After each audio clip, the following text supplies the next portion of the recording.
lúc nào bé cỡ lâu tiền draw lúc muốn hà đi chả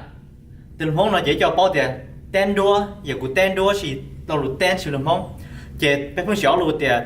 cò đua thêm ra đua này giờ chỉ lúc nào bé của cái này tiền lâu từ thế lâu tiền draw chỉ của ra đua này sẽ là sai còn nếu bỏ tiền trong chả ra đua chỉ hơn ra nó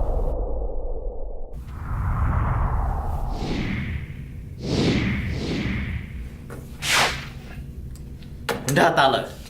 ra đua chỉ trong đi đâu chỉ tao trong mà lo trong dễ tiền cò đua hơi trong đi chả để nói cò đua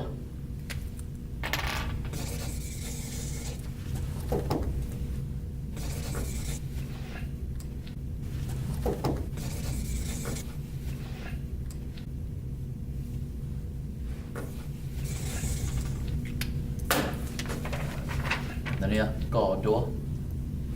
Ôi chà, có cái đũa trong trà sữa. Có này, con trà có đầy đủ trà sữa. Cũng trà sữa tu, ya yo, chỉ một xong. Con này này, là cò xí sữa.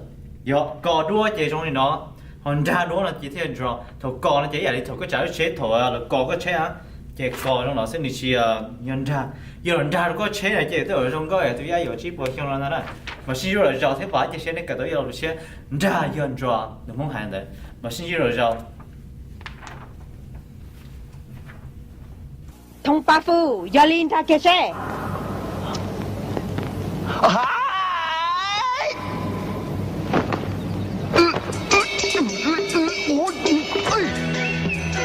cũng ra tao lần ta